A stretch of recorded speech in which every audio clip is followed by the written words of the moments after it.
Welcome to Dungeons Against Humanity. I'm your host and the DM of the game, Sam Weiss. I created Dungeons Against Humanity as a world-building tool using D&D 5e and Cards Against Humanity. The way it works, you take 20 Cards Against Humanity and you create an age of that continent being about 300 years. And I'm going to just do an example for you right now. Live. So the 20 cards that I have drawn are as follows.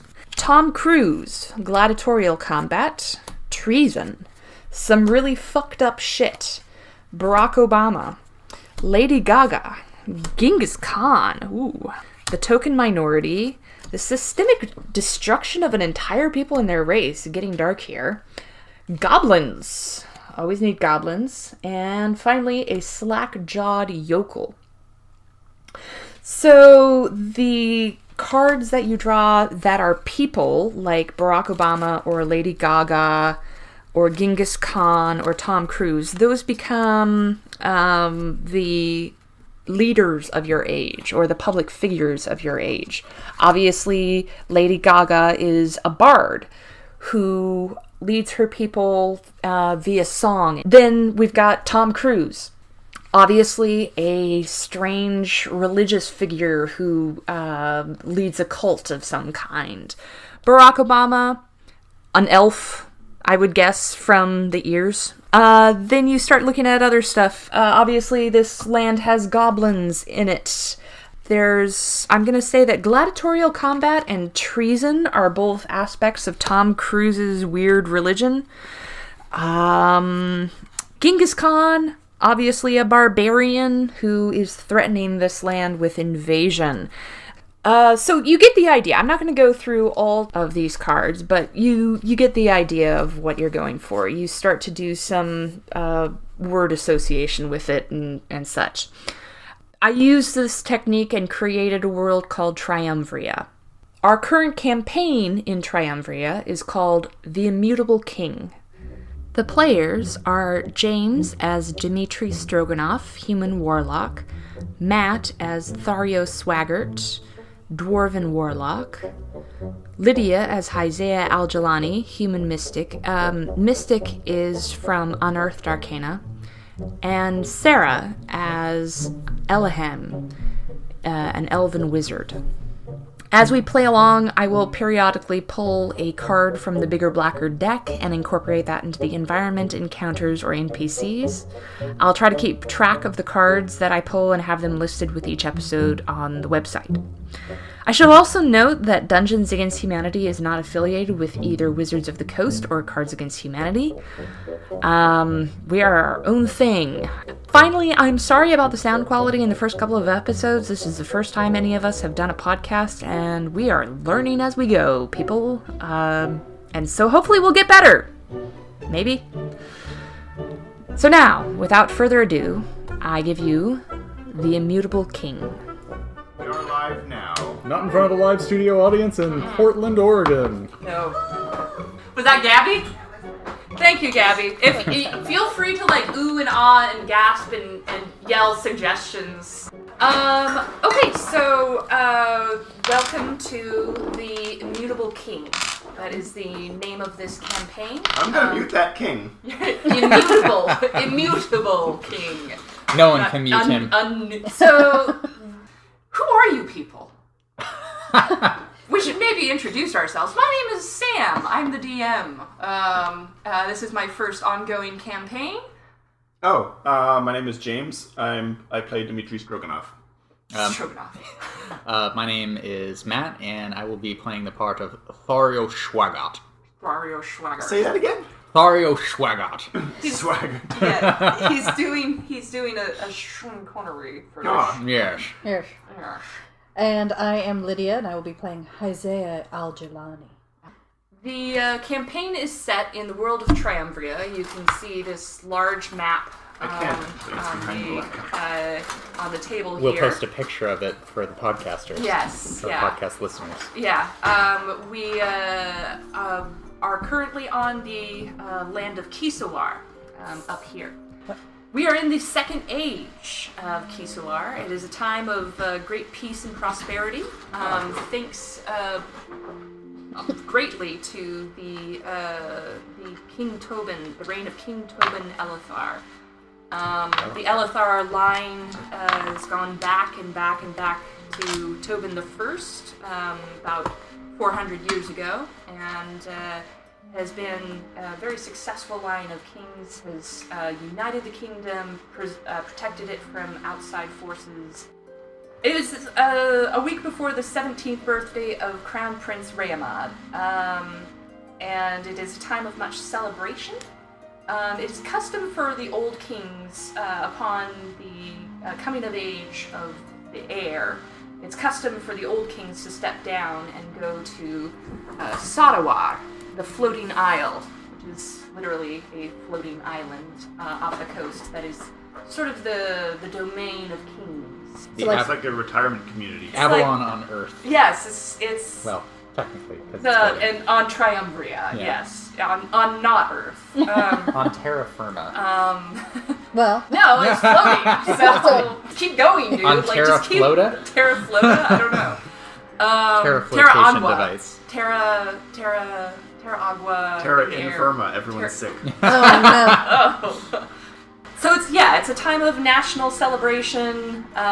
Everyone is gathering in the capital, the new capital, Medosh. The old capital was Al-Elithar, and that was actually abandoned after this volcano up here exploded, and there was, a lot That's of not good. bad stuff. And so the king, around King Tobin IV, moved the capital to Medosh. And we begin specifically in the bedroom of a crowded inn, because there's so many different people coming into town for... there isn't a whole lot of free space, especially for a poor, benighted warlock named Dmitri. We begin in the janitor closet, which has been converted to a bedroom. Oh. And Woe is me. rented to Dmitri Stroganov, the warlock. Dmitri, Yes. you have come to town for a very different purpose. You have come with a prophecy.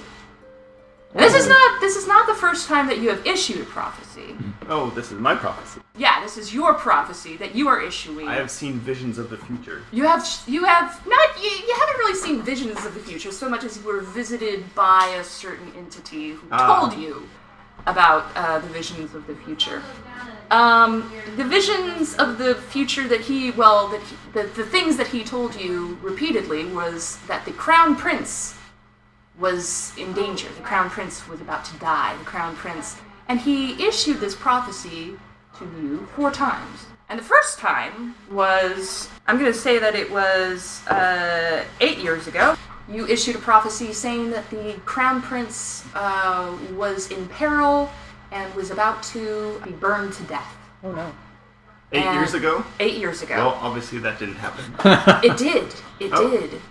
Tobin the Ninth, the original Crown Prince, the elder son of Tobin the Eighth, died in a fire, as did the Queen. That's unfortunate. And because of this, because you issued this prophecy that came true, you rose to national notoriety.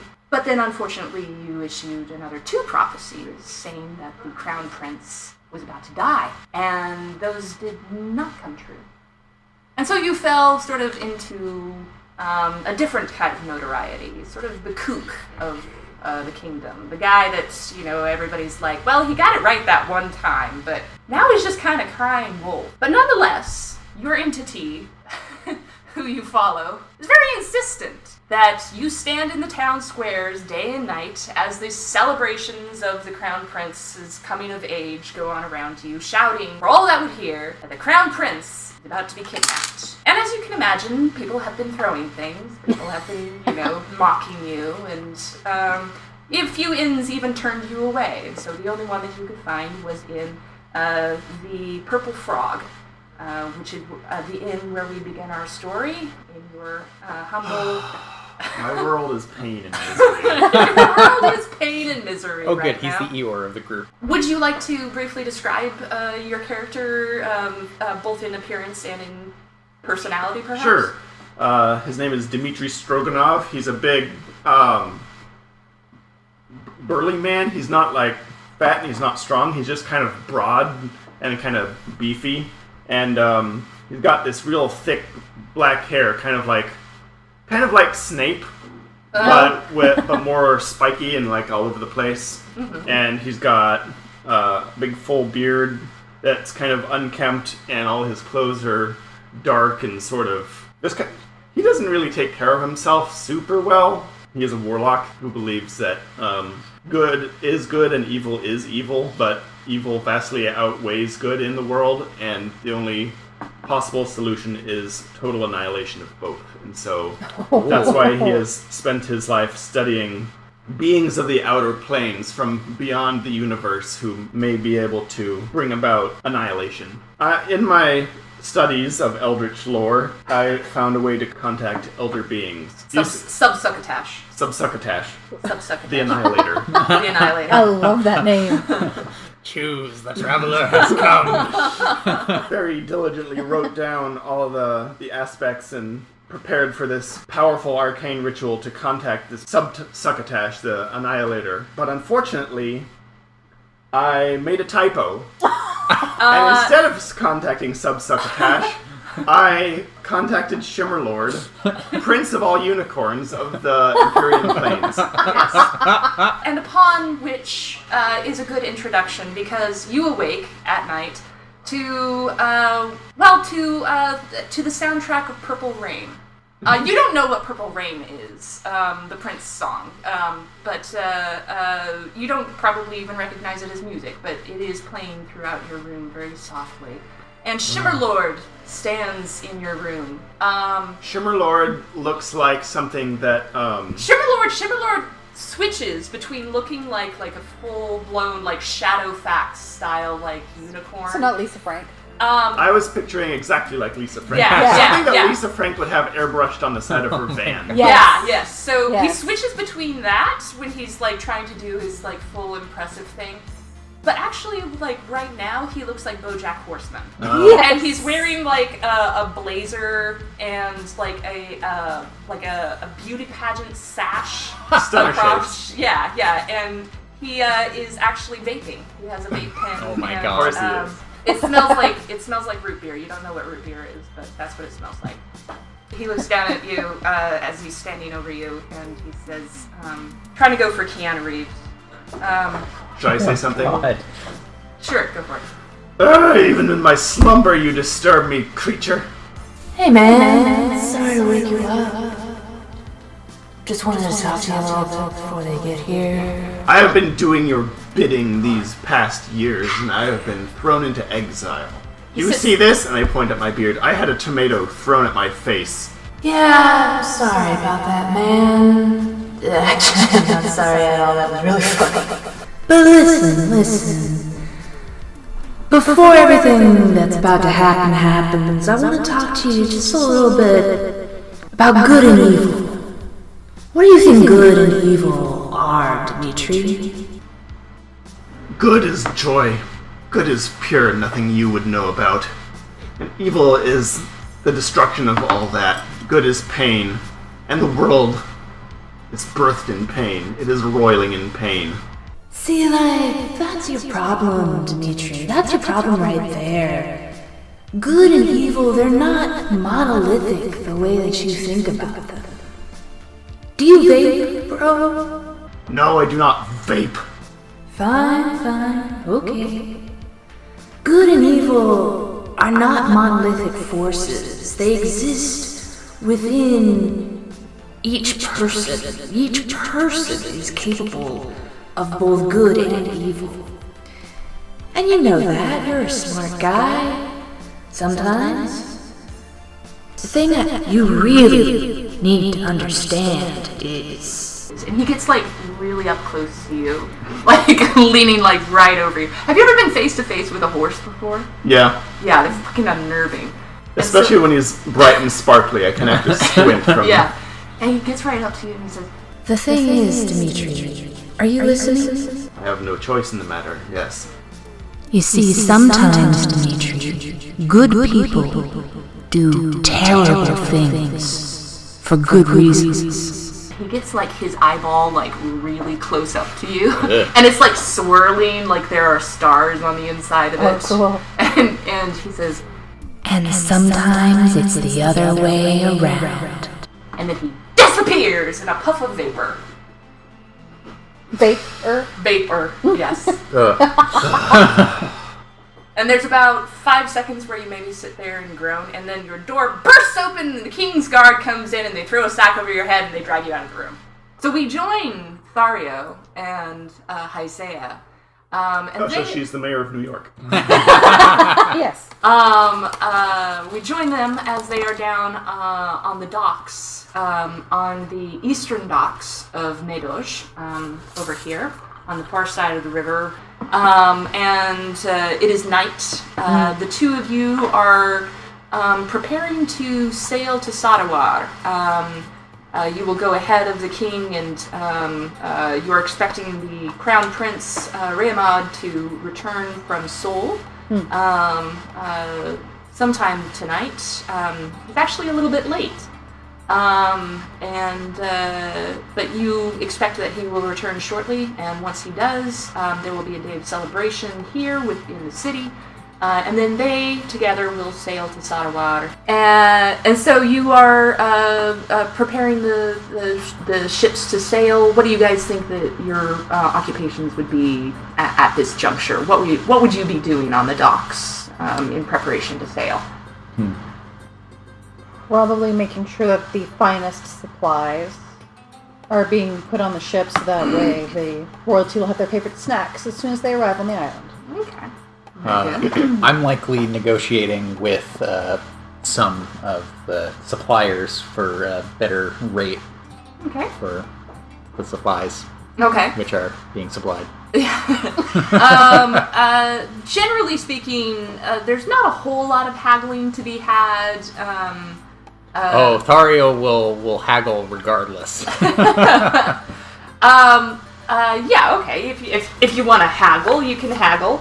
I think at the moment perhaps you are haggling with a very, very... listeners, I have a giant deck of Cards Against Humanity, specifically the bigger, blacker deck. James's bigger, blacker deck. It's got all kinds of expansions in there. Yes, there are... This podcast brought to you by Cards Against Humanity. No, it's not. No, it's not. I mean, unless they want us This to. podcast is sponsored by nothing whatsoever. Please support us. The particular person that you are haggling, or that you are speaking with right at this moment, is whoa. The card I drew was coat hanger abortions. Oh God! Listeners, as we go along, I may at times, for inspiration, draw a card from Cards Against Humanity. From the giant stack of cards sitting next to me, and we're going to say that you are dealing with a very creepy supplier at the moment. And he, in particular, deals in, shall we say, medical supplies. Medical supplies that are perfectly legitimate. You know, it's a perfectly legitimate sideline, but It's a legitimate business. yeah, it's less a legitimate business and more it's, I have used all of these tools myself multiple times, and they have all been excellently cared for, and I think that if you will see your way to paying that rate, you will find that you have no complaints. So laddie, are you saying that you've used these tools that you're selling to us second hand? No. They are fashioned after the same tools. Good, because this is for the highest of nobility, and they need the best that there is. And if Christopher Walken has sex with Sean Connery. No. That's an unfortunate. Listen to me. Wow. I'd watch that movie. That would be amazing. Oh my god. Oh Lord. But okay. So I need to be confident that you're taking this seriously. Oh, of course. I am. Hail to the king. Hail to the line of Tobins. Back to Tobin the First. I am the most loyal of subjects. Good then. Yes. And perhaps you might prefer to reduce the rate for a, so to speak, break in taxes. I think that would be perfectly amenable. I think that we can come to a very good understanding. Perfect then. Now, what was your name? My name is, Christopher Connery. Really? Christopher Conley, you have yourself a deal. Excellent. Thank you, sir. Thank you. So, as you two are standing there on the docks, you suddenly begin to hear a bell ringing from far on the other side of town, and it is coming from the castle, and it is an alarm bell. Oh no. What do you do? Hey, lassie, should we go check that out? See if it's safe here in the city. Oh, right. Isaiah. Yes, were you addressing me? Yes. Remember to use my name next time. So are we going? After you. All right then. Real old friendship happening over here. Follow along, Masty. I should mention that Isaiah always wears a mask. Never be seen without it. Okay. Red and white with Well- a scarf around it. Well, actually, I'm so glad that you said that, because it is custom in this land for women to wear veils. Okay, so All right, she's then. got the what is it? Scarf around the head and around the chin, and then it's mask. showing. Yeah. So that's good ass. Yeah, absolutely. We'll upload that. Yeah, we will. Yeah, it's beautiful. Yeah. Elaborate Google image search I did for a whole 5 minutes. I used 3 different search terms, guys. Oh. Yes. Using all your Google food. Spare no expense. I know. So I imagine you travel quickly through the city. You encounter no dangers. The streets are still fairly crowded. It's, again, a time of celebration. But you arrive at the castle gates. There's the guards wave you through. They know you two very well. Hey, shop. Yeah. Well, you both serve the king in a close capacity. So, yeah, you pass with nothing but a shop. And a couple of finger guns. Yes. I do not do finger gun.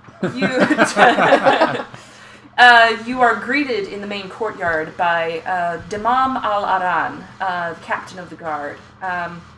He's a human bard, and he wears a sitar on his back that is also a scythe. Whoa. So the So handle, scythe tar. a scythe tar. Yes, exactly. I like it. So he's a guard bard. So he's a guard bard. He's a guard bard with a scythe tar.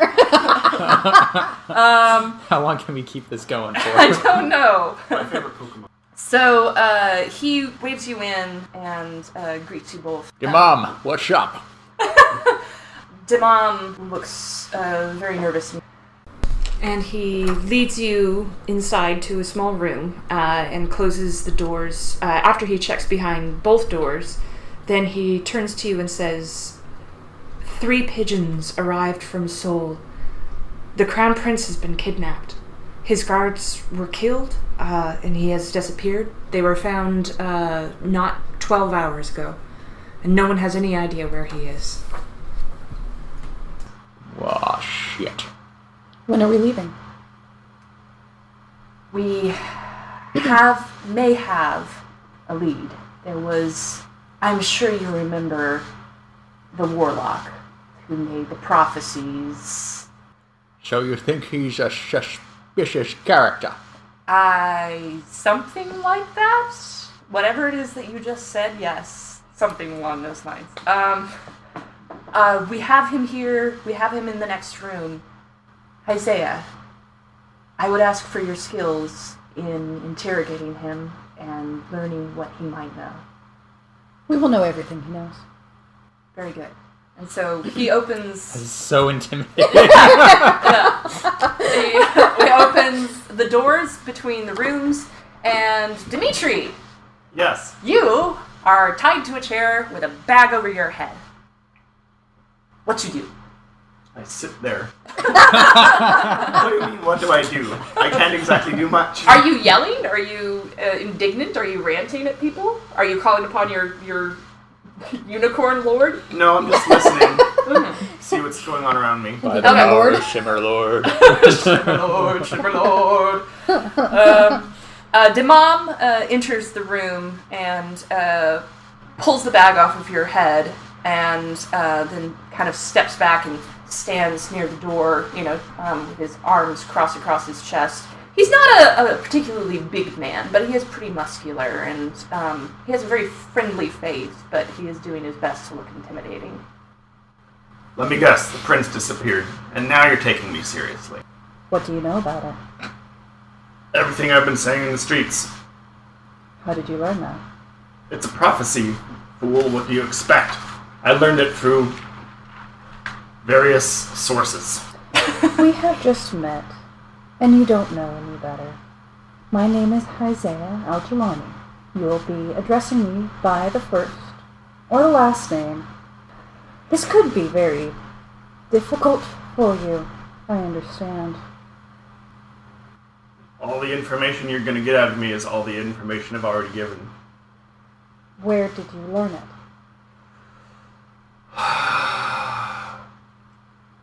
From Shimmer Lord, Crown Unicorn Prince of the Imperial Plains. Can I roll religion on that? Yes, We absolutely. probably both should. Yeah. That is a 14. Oh my god, did we roll the same thing? We did. Hey, Yeah. religion 5. Religion. I knew that comparative studies course would come in handy. Not a particularly well-known god, but it is somewhat well-known. Shimmer Lord is a trickster. Generally speaking, a good trickster, but a trickster nonetheless, and sometimes a little spiteful towards those who slight him. Sometimes very spiteful. In that case, I'm going to up the ante. And I want to use Forceful Query on him. Okay. So that's going to cost me 2 psi points. And I'm guessing I can see and hear you, and you're within 30 feet. Yes. Unless this is a very big interrogation room. It's really more of an interrogation warehouse. Tell us where you got the information! Don't make me come over there! It's really far away! What? I have a limb. My bum knee is giving out. I have a heart condition! I don't want to make the wrong! Alright.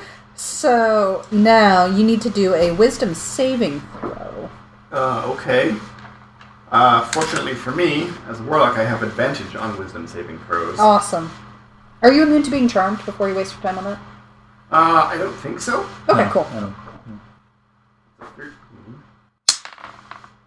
And that's a nat 20. Oh. I think you have succeeded in your biz. Well, so she'll ask the question, but you're not under any... You can still, Whammy. you can. You're not under a mind whammy, but you can still ask the question. Yeah, because she would ask the question no matter what. Yeah. Do you know where he is now? No idea. Then... You cannot penetrate my mind, Alice. Alright. Oh my goodness. Okay, so now I can use this as a bonus action anyway, but it's fine. I can get a one-word summary of his emotional state, which is happy, confused, afraid, violent. Yeah. So I'll just ping that, reading his mood. Okay. I guess mad. Annoyed. Annoyed. Yeah. Combination of both, yeah. Do you know where the Crown Prince is? Like I just said, no. Well, alright then. That's all I have. Demam is kind of like looking at you guys like, okay. She just crosses her arms and stares straight ahead. Okay. I'm not embarrassed. It's fine. I meant to do that. It's fine. She's like a cat. Yeah.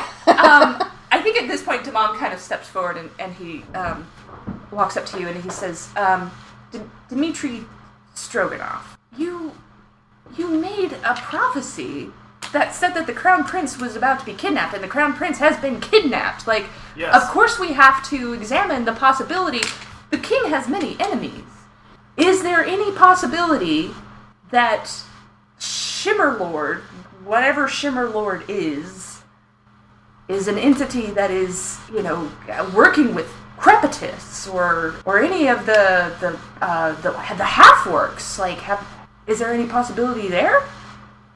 I have no way of knowing that. He's a capricious bugger. We're not getting anywhere.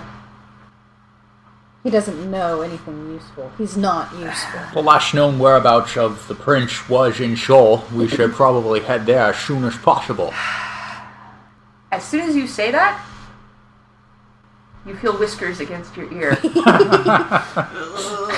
And Shimmerlord says, Hey, dude. Dude. What? Dude. What? Do we hear him just saying what? yes. Excellent. Dude. What? What? You need to go to Seoul. Tell him to take you before the king. He'll know what to do. Probably. Okay, I can't really do anything about that right now.